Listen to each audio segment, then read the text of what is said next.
जय हिंद दोस्तों। आज हमारा जो लेसन चल रहा था द फ्रेंच रेवोल्यूशन, फ्रांस की क्रांति यानी फ्रांसीसी क्रांति, उसका हम पार्ट 1 पढ़ लिए थे। पार्ट 2 अब हम पढ़े।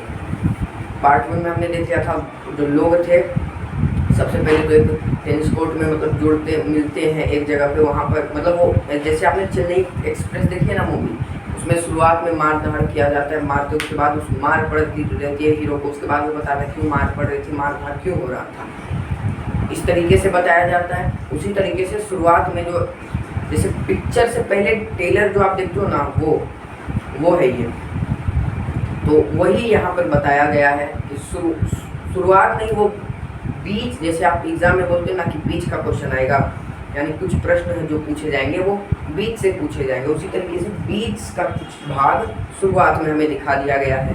तो हम भी यहाँ पढ़ लेते हैं क्या पढ़ाया गया है। पहले हमें ये पढ़ा दिया गया है कि जो भी था हमारा, जैसे फ्रांस की क्रांति, वहाँ पर 7,000 लोग मतलब महिलाएं और पुरुष जुड़ मिलते हैं एक जगह पर, और वहीं से कैसे क्या करना है, वहीं से ये करते हैं, बास्तिल दुर्ग को तोड़ देते हैं। वो आगे पढ़ोगे कि क्यों तोड़ते हैं, कारण वगैरह, मतलब आगे हम पढ़ेंगे। लेकिन अभी जहाँ तक हमने पढ़ लिया, उसके बाद कुछ लोग जाते हैं और बास्तिल दुर्ग को तोड़ते हैं। वहाँ के जो कमांडोज थे, जो भी सैनिक थे, उनको मार दिया जाता है। मारने के बाद वहाँ के जो भी कैदी से थे छुड़ा लिया जाता है उनको। अब देखो एक पॉइंट छूट गया था उसमें, वहाँ पे जो कैदी थे उनकी संख्या मात्र 7 थी, मात्र 7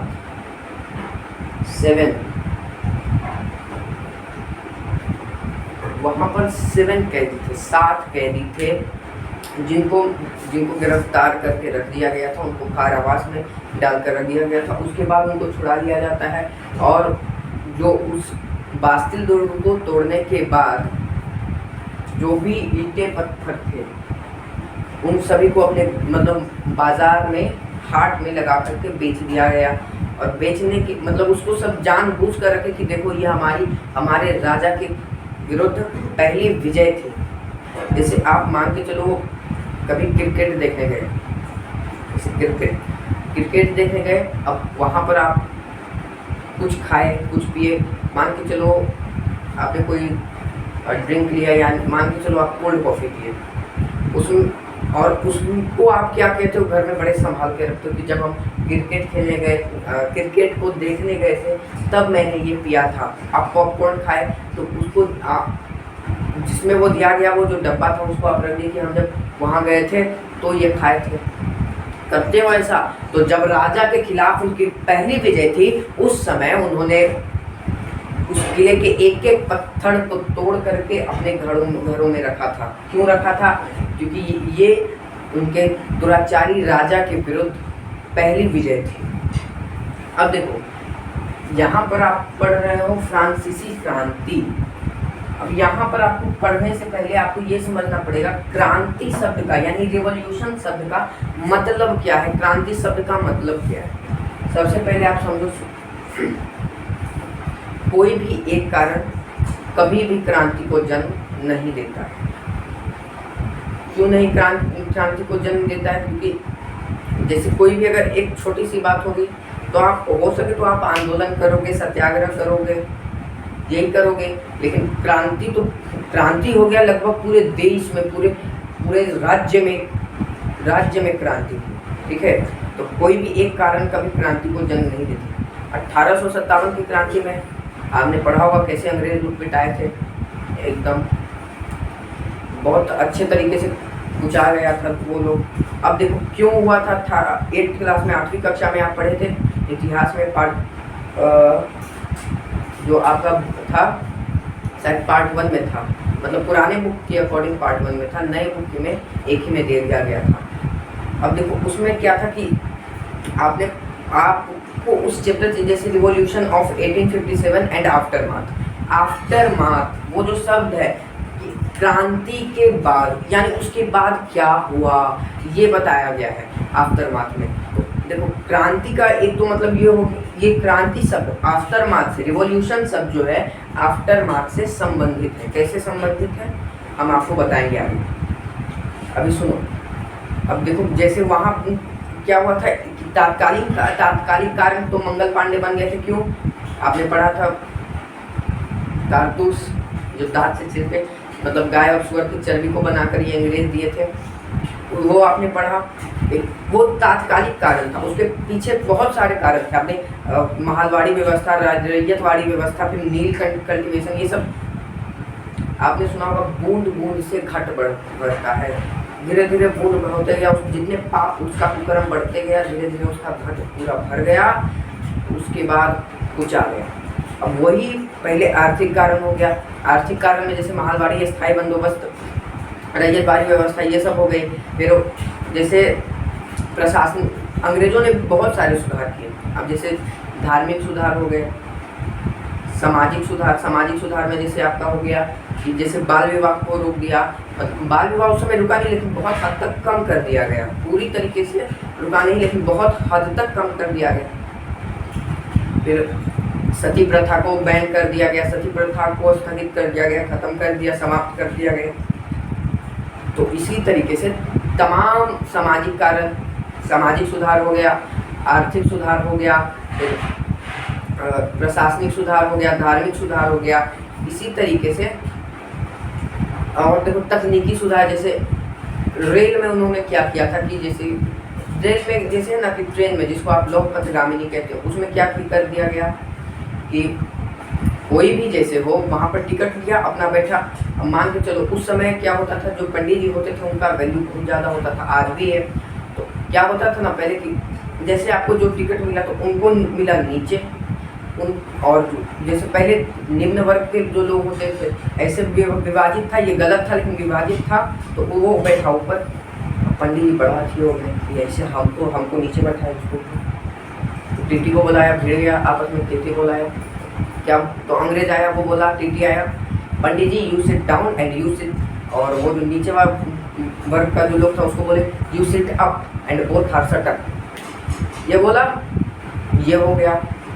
यानी धीरे धीरे ये हुआ। हाँ, कुछ गलत उन्होंने किया, सही भी किया। जैसे सामाजिक सुधार में सही किया, बाल विवाह बंद किया, सही, सती प्रथा बंद किया, ये सभी। फिर जैसे आपने अभी सुना होगा पशु बलि दिया जाता है, यानी हालांकि ये धार्मिक ग्रंथों के हिसाब से गलत है, लेकिन पशु बलि दिया जाता था पहले। ये पहले नर बलि दिया जाता था। जैसे अगर कोई पुल बना, मान के चलो कोई सेतु का निर्माण हुआ, अब उस सेतु के निर्माण में किसी नर की बलि दी जाती थी, किसी नर की बलि दी जाती थी, तो इस पर प्रतिबंध लगाया गया। तो इस तुमने प्रतिबंध क्यों लगाया, इसके लिए मार धाड़ हुआ। ठीक है, तो यहाँ से आपको समझ में आया कि कोई भी क्रांति, कोई भी एक कारण कभी भी क्रांति को जन्म नहीं देता, उसके लिए तमाम कारण होने चाहिए। दूसरा, अब आपको एक और बात बताते हैं क्रांति से। मान के चलो आपने कोई वैकेंसी निकला, उस वैकेंसी को आप भर दिए। अब वैकेंसी को भरने के बाद उसकी परीक्षा हुई, उसमें आप सफल हुए। आप नहीं, बहुत सारे विद्यार्थी सफल हो गए, तमाम विद्यार्थी सफल हुए। उसके बाद आपके पास ज्वाइनिंग लेटर आया, धीरे धीरे मतलब जो भी था उसकी पूरी पूर्णता प्रक्रिया हो गई। उसके बाद आप जैसे ही गए आपको बोला जाता है वैकेंसी रद्द। अब आप क्या करोगे यही कि आप आंदोलन करने लगोगे, मारधाड़ पर उतर जाओगे। कुछ लोग बोलेंगे हम नहीं करेंगे, तो क्या आरती उतारोगे, पता चला धौस दिए उधर। ठीक है, तो वहाँ पर आप मारधाड़ पर धरने पर उतरोगे। अब धीरे धीरे क्या करोगे, वो जो मारधाड़ है, जैसे एक आदमी शुरू किया, कोई जब मान के चलो कोई ये एक आदमी शुरू किया, अब इसके दोस्त यार इसके साथ मिले गए, मिलते एक समूह बन गया। ठीक है, जैसे शुरुआत में अग्निवीर का भी हुआ था ना, अग्निवीर के चलते, अग्निपथ के चलते, तो धीरे धीरे ये हो गया। अब इसको देख करके, एक को देख करके दूसरा प्रभावित हुआ, दूसरे को देख करके तीसरा, इसी तरीके से प्रभावित हुआ। और यही जो मारधाड़ है वो एक विशालकाय रूप ले लेता है। उसके बाद वही विशालकाय रूप कहलाता है हमारा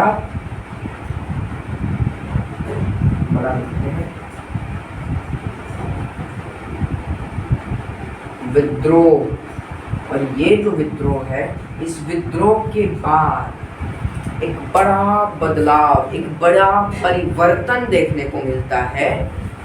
ठीक है, जब कोई बड़ा परिवर्तन देखने को मिलता है,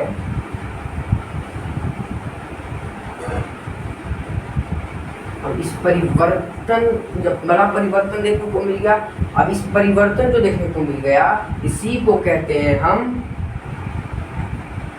क्रांति। समझ में आया? जैसे देखो, पहले छोटे मार धार हुआ, मतलब बहुत सारे कारण मिले, उसके पाप जो कुकर्म था उसका घड़ा भर गया, पापों का समूह मिल गया। उसके बाद वहां से मार धार उसको कूदना चालू किया, एक वो शुरू किया, उसके साथ 10 को मिल गया, उसके बाद ढेर मिला। धीरे धीरे करते करते उससे उसके और समूह प्रभावित हुए, और ग्रुप उससे कि नहीं सही कर रहा है, ठीक है, हम भी शामिल होंगे, हम भी ऐसे करेंगे, इसमें धीरे धीरे हुआ और वही एक विशाल रूप ले लिया मारधार। उसके बाद वो हो गया हमारा विद्रोह, और इस विद्रोह के बाद एक बड़ा परिवर्तन देखने को मिला, और ये परिवर्तन हो गया ही हमारा क्रांति। अब यहाँ तक क्रांति आपको समझ में आ गई कि क्रांति क्या है। अब देखो,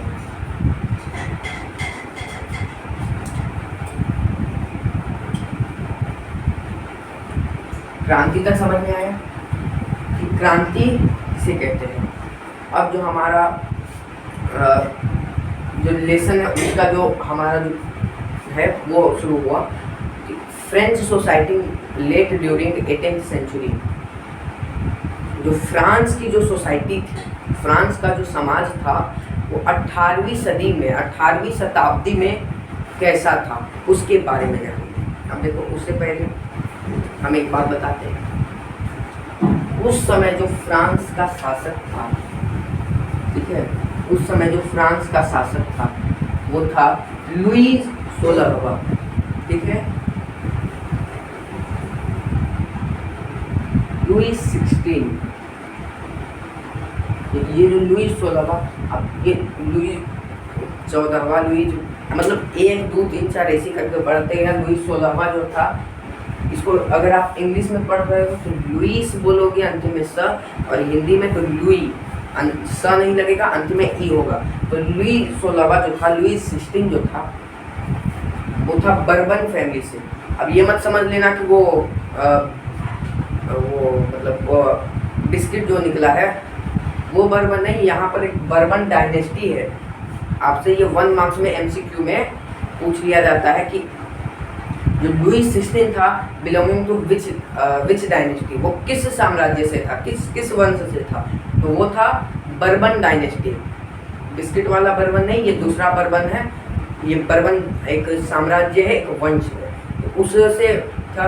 अब देखो, ये जो लुई 16वां था, ये 20 साल में ही, ये जो लुई 16वां था, ये 20 साल में ही ये शासक बन जाता है, और उसकी इसकी शादी भी हो जाती है, और मतलब 20 साल में ये शासक बना। ठीक है, इसका विवाह हो गया, मैरिज हो गया। अब क्या हुआ, किसके साथ हुआ, तो ऑस्ट्रियन प्रिंसेस। ये ऑस्ट्रेलिया नहीं है, ये ऑस्ट्रिया है। आपने ये सुना होगा ऑस्ट्रिया हंगरी, तो ये ऑस्ट्रिया है, ऑस्ट्रेलिया नहीं, ऑस्ट्रिया। अब देखो, ऑस्ट्रियन प्रिंसेस के साथ हुआ। उस प्रिंसेस का आप हमको नाम बता दो, उस राजकुमारी का हमको नाम बता दो, और इसका स्वभाव बता दो। तो इसका नाम था मैरी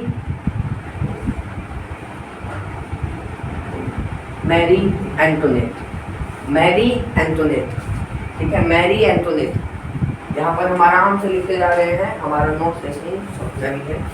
मैरी एंटोनेट नाम था। अब देखो क्या हुआ, ये जो महिला थी, ये जो महारानी जी थी, अब जैसे शादी के बाद पहले राजकुमारी थी, लेकिन विवाह के बाद अब ये क्या बन गई, महारानी बन गई। अब ये जो थी, इसका स्वभाव बहुत था खर्चीला। इसका स्वभाव था खर्चीला।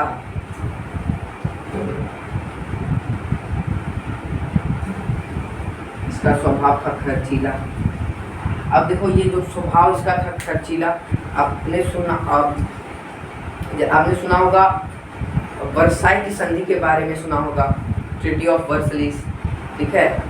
अब देखो वर्स ये जो थी वो एक विशाल काय महल था, और उसका जो साफ सफाई था, उसके मेंटेनेंस में बहुत ज़्यादा खर्चा आता था। अब जब बहुत ज़्यादा खर्चा आता था तो ये सब जो थी उसी महल में रहती थी। अब देखो जो ये जो लुई 16वां था,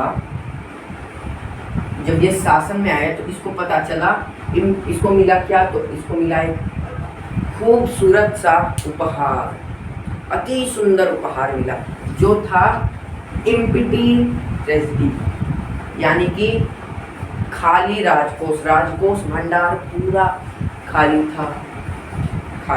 ऐसे कैसे खाली हो गया, सुनो वो भी बताते हैं। अब यहाँ अब देखो, एक तो ये खर्चीली है, एक तो ये खर्चीली है। अब देखो दूसरा, ये जो वर्साई का जो महल है वो बहुत बड़ा है महल, इसके मेंटेनेंस में बहुत ज़्यादा खर्चा आता है। तो एक तो इम्पिटी ट्रेजडी, दूसरा ये खर्चीली है, राजकोष खाली है, दूसरा इसके पत्नी खर्चीली। अब ये जो खर्चीला था, अब इसका स्वभाव खर्चीला, तो देखो जब अब हमारे पास पैसा नहीं है, अब हमको उधर देना है, वो मांग रहा है, हम कैसे देंगे, तो समस्या ही था। अब आपके मन में प्रश्न उठ रहा होगा, उस प्रश्न का निवारण करते हैं, वाई।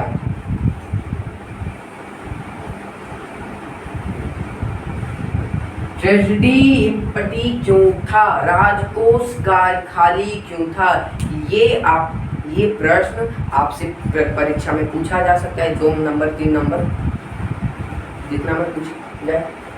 तो देखो सब इसके बारे में हम जैसे है ना, अभी हम आपको ऐसे समझा रहे हैं, लेकिन इसको हम पॉइंट में एकदम पॉइंट वाइज बढ़िया सही से दे देंगे। सबसे पहला कागज, long year involve in war. अब देखो हम आपको एक बात बताते हैं, लंबे समय तक फ्रांस जो था युद्ध में जूझा हुआ था। अब आप बोलोगे 1889 में कैसा है, बोलोगे ये 1789 में कैसा है, उस समय तो विश्व युद्ध हुआ नहीं था, तो उस समय कैसा युद्ध, देखो हम बताते हैं। यूरोप का अगर आप मानचित्र देखो, मान के चलो ये यूरोप है, अब हम बताते हैं आपको, इधर हो गया आपका रूस वगैरह, ये आपका यूएसएसआर, इधर कहीं होगा जर्मनी, ऑस्ट्रिया, हंगरी, इधर हो गया, मतलब यहाँ पर फ्रांस हो गया, है ना, जर्मनी फ्रांस, और यहाँ पर ऊपरा में है ब्रिटेन, इधर है हमारा संयुक्त राज्य अमेरिका, है ना। हम अभी मानचित्र बढ़िया से नहीं बना रहे, जैसे मतलब और दूरी में है, चलो और दूरी बना लेते हैं। संयुक्त राज्य अमेरिका, ये भारत पर कब्जा किया था, बोलो हाँ, इस भारत पर इसका नियंत्रण था, गुलाम बना के रखा था भारत को, इसे को गुलाम बना के रखा था।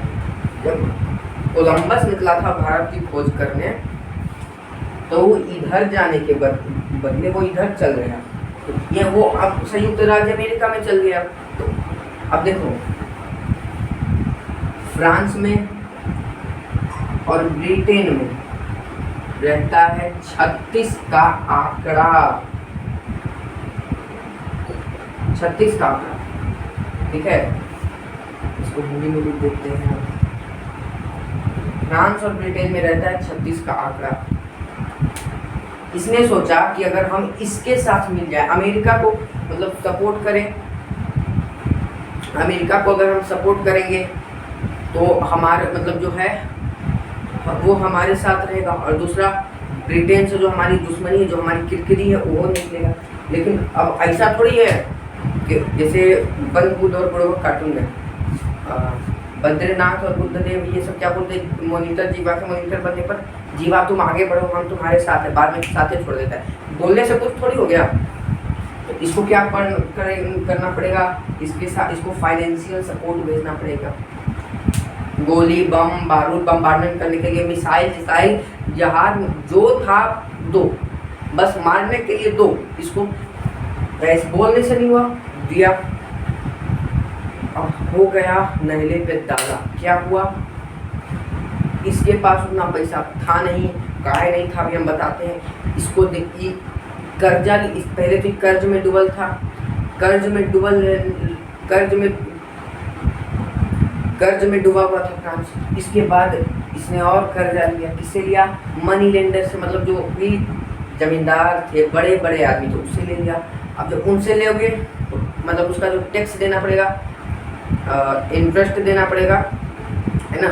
आपने पढ़ा होगा प्रिंसिपल इंटरेस्ट वाला, कंपेयरिंग क्वांटिटी में 8th क्लास में, प्रिंसिपल इंटरेस्ट वगैरह वो सब। तो आपको कर देना पड़ेगा, टैक्स देना पड़ेगा, उसका इंटरेस्ट देना पड़ेगा, उसका ब्याज देना पड़ेगा, है ना, ब्याज, जिसको आप सूद भी एक तरीके से बोलते हो देहाती भाषा में, सूद ऐसे हो गया, ब्याज, तो वो देना पड़ेगा। अब ऐसी देखते देखते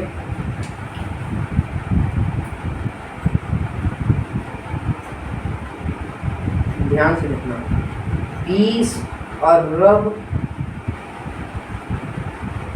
लिवर बी, मतलब लिवर भी आप इसको पढ़ सकते हो, या फिर आप इसको हिंदी में, मतलब इंग्लिश में आप लिवर पढ़ोगे, हिंदी में आप लिवर पढ़ोगे, ठीक है, जैसा आपको समझिए। अब लिवर का संबंध यहाँ वाले से नहीं है कि यहाँ पर हमारा जो लिवर है उससे संबंध है। ये जो लिवर का मतलब है, लिवर का यानी लीवर का जो मतलब है, लिवर का जो मतलब है, ये एक फ्रांस की मुद्रा है जिसको क्रांति के बाद बंद कर दिया गया था 1994, मतलब 1994 बोलते, 1794 के बाद बंद कर दिया गया। तो ये थी, ये है फ्रांस की मुद्रा, ठीक है। अब 20 अरब लीवर यानी 2 बिलियन लीवर 20 अरब लीवर का कर्जा चढ़ गया। सोच सकते हो 20 अरब, और आज नहीं, आज के 200-300 साल पहले, मतलब 250 साल पहले। अब सोच सकते हो 250 साल पहले इतना चल गया। अब जब राजकोष खाली है, दूसरा हमको सब कर देना है, तो कर देना है तो हमको क्या करना पड़ेगा? कर देना है तो हमको क्या करना पड़ेगा? हम जैसे राजा के पास पैसा नहीं है, उसको कर में वृद्धि करेगा। अब कर में वृद्धि करेगा तो सोच लो, जैसे देखो कर में वृद्धि करने के बाद करेगा, देखना पड़ेगा। उस एक और चीज़ समझो, फ्रांस की जो सोसाइटी थी, फ्रांस का जो समाज था, उस समय स्टेट में डिवाइड था, first state, second state, third state. State वो राज्य वाला नहीं, स्टेट, ईएस, ठीक है। अब उसमें बांटा गया था। अब उसमें जब बटा हुआ था तो देखो उसमें था क्लेर्जी थे, नोबिलिटी थे, यानी कुलीन, पादरी और जनता, ठीक है, ये ग्रुप था थर्ड। अब देखो ये इन सब के बारे में हम, इनका राजनीति हम बाद में पढ़ेंगे। पहले जो थर्ड स्टेट का था, थर्ड स्टेट का जो था, अब वो क्या, मतलब कर जो देना था केवल थर्ड स्टेट को देना था। अब देखो ये जो दोनों स्टेट को मिलाकर के कुल मिला के 60%, ठीक है, 60% का जो था, अब आपको तो सहूलियत के लिए मैं भी देता हूँ, 60% का जो जितनी भी भूमि थी उसमें 60% भूमि किसकी थी? पादरी और कुलीन वर्ग के लोगों के पास, नोबिलिटी एंड क्लर्जी वर्ग के पास। मतलब देखो पादरी मतलब जो चर्च के लोग हैं, और क्लर्जी मतलब जो राज करते हैं, शासन करने वाले। अब 60% इनके पास है और 40% इनके पास है। दिक्कत क्या है, परेशानी है, देखो कैसे 60% यहाँ है, जिसमें 10% लोग यहाँ रहते हैं, बाकी के 90% लोग इसी 40% के भूमि पर रहेंगे। कृषि भी यही होगा, खेती भी यही होगा, जितने भी थे सब ये थे। जो वकील था, छोटा मोटा जितने भी पीजेंट थे, वर्कर थे, लेबर थे, वकील थे, वकालत करते थे, व्यापारी थे, सब कहाँ रहते थे? थर्ड स्टेट में, तीसरे स्टेट में। और बाकी दोनों राम राज्य, वहाँ ये होता था। अब देखो कर जब इनको नहीं देना है, दूसरा अब एक बात बताइए, क्या बात है कि जो अब कर बढ़ाने के लिए आपको मीटिंग बुलानी पड़ेगी, ठीक है। अब जो मीटिंग थी वो 1614 में बुलाया गया था, और अब जो मीटिंग बुलाई गई है वो बुलाया गया है 1774। हाँ, 1774 में मीटिंग बुलाई गई। कितने का फासला है? लगभग 150 का फासला है। मतलब देख लेते हैं, 1614 मतलब 100 साल हो गया, और 100 साल से के बाद तो हमारा हो गया 24 हो गया, हाँ 150 लगभग 150 होगा। देखो 150 जो है मतलब 150 साल 150, चलो घटा के हम देख लेते हैं कितने साल। इतना पता है कि वो 150 साल का है।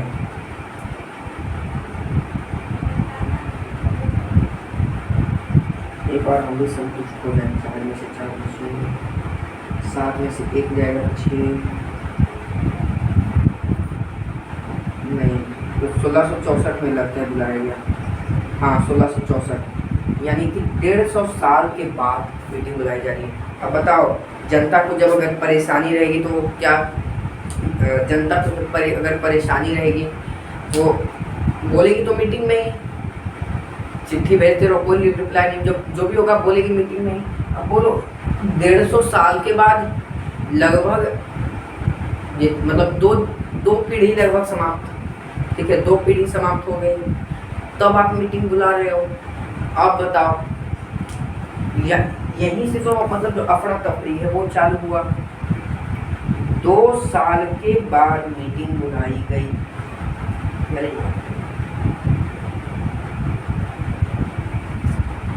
तो 150 साल के बाद मीटिंग बुलाई गई। अब ये एक कारण था, कर में वृद्धि केवल इसी, तो बोले हम अकेले काहे दें। आपको पता है 40,000 चिट्ठियाँ आई थी लोगों की परेशानियों की, लोगों के पास पैसा नहीं था। अब एक कहानी हम आपको बताते हैं मैरी एंटोनेट की। लोग भुखमरी से मर रहे थे, और जब रानी मतलब गुजर रही थी तो लोग रोटी मांग रहे थे कि हमको रोटी दे दो। मानव को क्या चाहिए? रोटी, कपड़ा, मकान, यही तो उसकी मौलिक ज़रूरत है, मौलिक आवश्यकता है। तो ये रानी क्या बोलती है, मैरी एंटोनेट, बकलोलिया क्या बोलती है, आप रोटी नहीं है तुम्हारे पास तो तुम केक खा लो। इसको क्या लगा कि सिर्फ रोटी खाते खाते इसका मन हो गया है, इसलिए हम ये केक मतलब कुछ दूसरा, इनको रोटी खाने का बहुत मन कर रहा है, इसीलिए ये बोली रोटी नहीं तो केक खा लो। जिसको ये नहीं पता कि गरीबी क्या है उसको बना दिया गया, जिसको ये नहीं पता कि दरिद्रता है होती क्या है, वो है फ्रांस की रानी। यहाँ से देखो कि क्रांति, एक तो क्रांति का कारण पता चल रहा है, दूसरा ट्रेजेडी का है खाली था लंबे समय तक युद्ध में, और दूसरा धीरे धीरे क्या हुआ कि जैसे उनका जो कर में वृद्धि था वो भी बढ़ता जा रहा था। और आपको पता है जब क्रांति हुई ना, क्रांति के अंत में जब इन लोगों के घर से पैसा वैसा निकाला गया, तो जितना फ्रांस के ऊपर कर्जा चढ़ल था यानी 20 अरब, ठीक उतना ही पैसा, ठीक उतना ही रुपया ये पादरी और कुलीन वर्ग के से मिल रहा है, सोच सकते हो।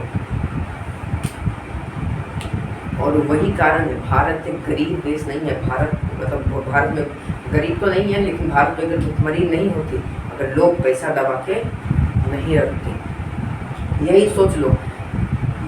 मतलब यही देखो कि क्या क्या है। पहले 150 साल के बाद मीटिंग बुलाई, समस्या। अब देखो क्या होता था ना कि टैक्स लेने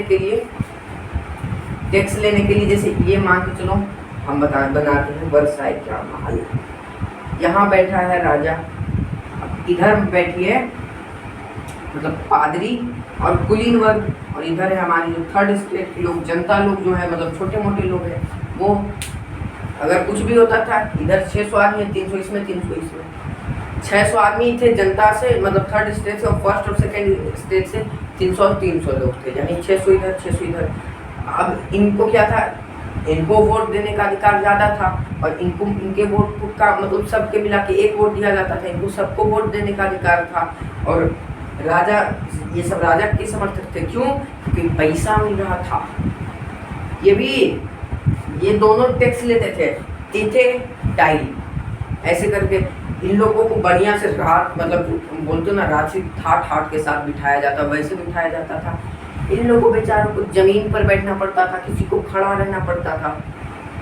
तो देखो यहाँ पर ये तो बोल सकते हो कि समानता नहीं है, इक्वलिटी नहीं, हाँ इक्वलिटी नहीं है, असमानता है यहाँ पर। अब बताओ ऐसा अगर करेंगे तो अपमानित होंगे। धीरे धीरे यही सब कारण थे, धीरे धीरे आगे और हुआ, मतलब हम आगे और पढ़ेंगे। उसी के बाद हुई थी है क्रांति। तो यहाँ पर आपको कारण समझ में आए। अब देखो यहाँ से दो प्रश्न, या एक प्रश्न हमारा है, ये जो पॉइंट, हमको पॉइंट वाइज करके आप आंसर दे दीजिए इम्पिटीट्रेसिटी का, ठीक है। और दूसरा प्रश्न, ये पहला प्रश्न तो ये हो गया, दूसरा है हमारा इम्पोर्टेंट डेट, महत्वपूर्ण तिथियां। इम्पोर्टेंट डेट जो है हमारा, हमको डेट दे दो, तो हम डेट उनको भी ये दे देंगे। अब देखो 20 साल में शादी हो गई, 20 साल में ये हो गया। मैरी एंटोनेट ऑस्ट्रियन प्रिंसेस थी, खर्चीली महिला, इसको ये बकलूल थी एकदम, इसको ये नहीं पता था कि गरीबी क्या होती है, कहानी हम आपको बताए। फिर ये जो लुई 16वां था, इसको बहुत अच्छा, इतना बढ़िया तोहफा मिला, क्या उपहार मिला कि ट्रेजेडी, राजकोष खाली, खत्म, खल्ला, वो मिला। जहाँ ये सब आपको समझ में आया कि फ्रांस पर 20 लीवर का कर्जा था इसमें, आगे हमने समझ गया, आगे हम समझ गए। अब हम देखो इसका पहले आंसर देंगे, उसके बाद इम्पोर्टेंट डेट इसमें जो है, मतलब French society during late 18th century, उसके बारे में हम आपको बताते हैं। लीवर का डिफिनेशन, तीथे जो टेक्स्ट था, टाइल जो टेक्स्ट था उसके बारे में, और फ्रांस सोसाइटी जैसे 3 स्टेट में विभाजित थी उसके बारे में। उसके बाद ये हो जो हमारा है ये खत्म हो जाएगा, फिर थर्ड पार्ट के साथ हम मिलेंगे, ठीक है। हम देखो देखेंगे जैसे उस समय का जो एक मिस्टेक हो गया पीछे, जो हमने डेट बताया था कि वो मीटिंग जो बुलाया था वो हमारा आउटब्रेक ऑफ रिवॉल्यूशन में पढ़ाया जाएगा, और वो 1789 का उसका जो दिनांक है वो। अब देखो ये जो 1789 का उसका दिनांक है, अब हम एक बार रिकॉल कर लेते हैं बढ़िया से। देखो इन 1774 लुई 16 जो बर्बन फैमिली का था, 20 साल की उम्र में उसकी साथ विवाह हो गया ऑस्ट्रेलियन प्रिंसेस मैरी एंटोनेट के साथ। वो सत्ता में बैठ गया, अब उसको एक उपहार मिल गया। क्या उपहार था? एम्प्टी ट्रेजेडी, यानी खाली राजकोष, ठीक है। अब देखो क्यों था एम्प्टी ट्रेजेडी, यानी खाली राजकोष क्यों था? क्योंकि उसके कुछ कारण थे, यहाँ पर 5 कारण लिखे गए हैं। कौन कौन से? चलो, लॉन्ग ईयर इन्वॉल्वमेंट, युद्ध में लंबे समय तक मतलब युद्ध करता रहा, ये लंबे समय तक युद्ध में इन्वॉल्व रहा, युद्ध में लंबे समय तक मिला रहा, लंबे समय तक इसने युद्ध किया। आप देखो सपोर्ट किया किसको? यूएसए को, वॉर अगेंस्ट ब्रिटेन, क्योंकि इन दोनों के बीच में 36 का आंकड़ा था, ठीक है। अब 36 का आंकड़ा होने के कारण वो कहा कि हम तुमको ऐसे मारे चाहे ऐसे मारे, बात तो बराबर है, इसीलिए उसने सपोर्ट किया। अब इसके सपोर्ट करने से, बोल देने से थोड़ी ना होगा, बम बारूद जो था उसने दिया। अब उसके पास पैसे की कमी होने लगी, take loan from money lender, money lender से, यानी कि जो भी जो मनी लेंडर थे, जो भी लोन देते थे, उससे इसने लोन लिया। देखो सबसे पहले सपोर्ट किया किसको? यूएसए को, वॉर में किसके अगेंस्ट? ब्रिटेन के अगेंस्ट। ये आपके मन में सवाल आता होगा, पहले ऊपर वाले को समझो। सपोर्ट किया किसको? सपोर्ट किया यूएसए को सपोर्ट किया, यानी संयुक्त राज्य America, United state of America. किसमें सपोर्ट किया? वॉर में, यानी युद्ध में उसके साथ खड़ा रहा। अब युद्ध हुआ तो किसके विरुद्ध युद्ध हुआ? ब्रिटेन के विरुद्ध। अब देखो take loan from money lender, अब उसने फ्रांस ने मनी लेंडर से उधार लिए, अब उसमें इंक्लूड किया क्या, इंटरेस्ट इंक्लूड किया, और वो इंटरेस्ट 10%, जैसे उससे लोन लोगे ब्याज तो लगेगा, और 10% ब्याज से, तो उसने 2 बिलियन लीवर का लोन लिया, ठीक है। अब दो मतलब कुल मिला के 2 बिलियन हो गए थे, ठीक है। 10% के ब्याज से ये हो गए होते, ये बढ़ते गया 2 बिलियन हो गया। मुझे नहीं पता महीने पे लग रहा था या साल पे लग रहा था, लग तो रहा होगा साल पे। दूसरा इम्पीटेंट ट्रेजेडी का कारण था रेनोवेशन। आपने सुना होगा तारक मेहता में उसका एपिसोड आता है सोसाइटी की रेनोवेशन, तो उसी ने इसमें किया रेनोवेट हिज वर्सलीज फोर्ट, वर्साय के महल को, ध्यान से सुनना, वर्साय के महल को इसने रेनोवेट किया 2 बार, मतलब इसकी सज्जा की, इसकी सज्जा की वर्साय के महल को, इसमें झाड़ू पोछा जो भी था वो सब ये किया। तो उसमें पैसे तो लगेंगे ना, आप नौकर को खटा रहे तो उसको फ्री में नहीं ना, उसमें जो भी है पैसे तो आप दोगे, उसमें एक हो गया। अब हिज वाइफ इज एक्स्ट्रावेगेंस, इसको अच्छे से हम रेड कलर से लिखें। उसकी जो पत्नी थी, उसकी अर्धांगिनी, उसकी भार्या जो थी वो बहुत खर्चीली थी। तो इन सभी कारणों के कारण, जैसे इसकी ये इतनी महामूर्ख थी, इसकी कहानी आपको बता दी, केक खा लो, इसीलिए इसको हम अच्छे से लिखे गए एकदम बढ़िया से, ठीक है। यही देख लो कि मतलब क्या बोले अब।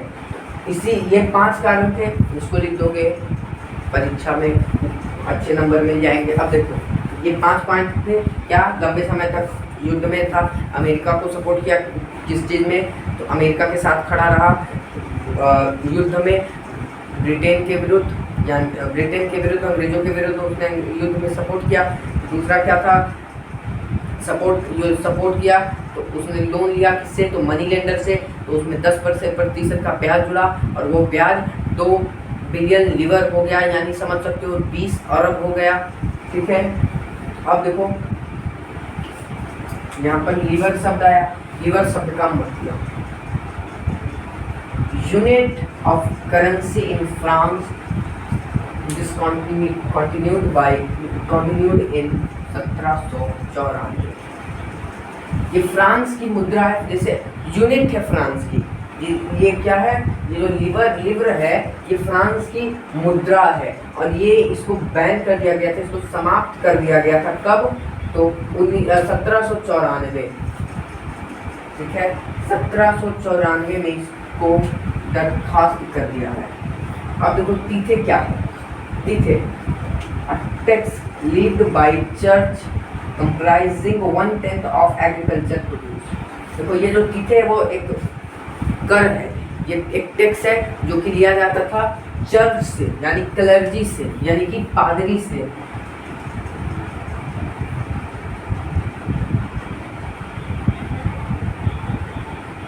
कुलीन, पादरी, और ये थे जनता, ठीक है, ये 3rd स्टेट में। अब देखो यहाँ से, और इसमें कितने क्या देते थे कर के रूप में, तो 1/10 ऑफ एग्रीकल्चरल प्रोड्यूस। अब जितने भी थे तो 10 मतलब जितने भी हुआ, मतलब मोटा मोटी 10% हमेशा देते थे जितना भी वो प्रोड्यूस हुआ। अब देखो तेल जो है, taille tax paid directly to state. अब 2 टैक्स, एक तो एक चर्च को गया, एक स्टेट को गया। अब देखो यहाँ पर फ्रांस की जो सोसाइटी थी वो विभाजित थी उस समय। तो देखो पहला था 1st स्टेट में क्लर्जी यानी कि चर्च वाले,